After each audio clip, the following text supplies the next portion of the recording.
Ration கடை அரிசியில் இட்லி மாவு எப்படி பண்ணுறதுன்னு நம்ம இப்போ பார்க்கலாம்.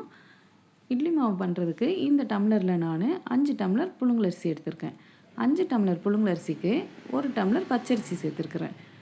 கொஞ்சமாக வெந்தயம் சேர்த்துக்கலாம். ஒரு 2 ஸ்பூன் அளவுக்கு வெந்தயம் சேர்த்துக்கலாம். சேர்த்துட்டு நல்லா ஒரு 5 to 6 மணி நேரம் ஊற வச்சுக்கலாம் அரிசியை.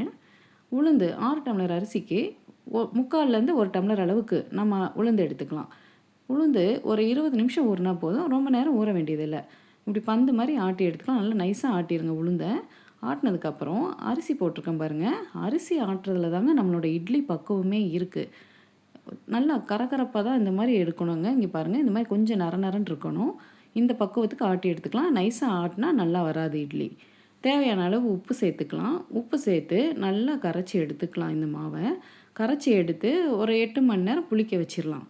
புளிச்சது மாவை காட்டுறேன் பாருங்கள். இங்கே பாருங்கள் எந்த அளவுக்கு புளிச்சு வந்திருக்கு பாருங்கள். இதை எடுத்து இந்த மாவில் இட்லி ஊற்றி இட்லியும் எடுத்து காட்டுறேன் பாருங்கள். இட்லி ஊற்றியாச்சு. இட்லி ஒரு 10 நிமிஷம் வேகட்டும். வெந்ததுக்கப்புறம் இப்போ எப்படி இருக்குன்னு எடுத்து காட்டுறேன் பாருங்கள்.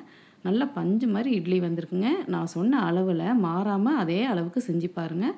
நல்லா சாஃப்டான இட்லி கிடைக்கும். இப்போ பாருங்கள், நான் கையில் எடுத்து அதை 2ஆக பிச்சு காட்டுறேன் பாருங்கள். இட்லியை நல்லா பூ மாதிரி வந்திருக்குங்க. இங்கே பாருங்கள் எப்படி இட்லி எப்படி பஞ்சு மாதிரி வந்திருக்குன்னு நீங்கள் பார்த்துருப்பீங்க. இதே மெத்தடில் செஞ்சு பார்த்துட்டு சொல்லுங்கள் எப்படி இருக்குன்னு சொல்லுங்கள். லைக் பண்ணுங்கள், சப்ஸ்கிரைப் பண்ணுங்கள்.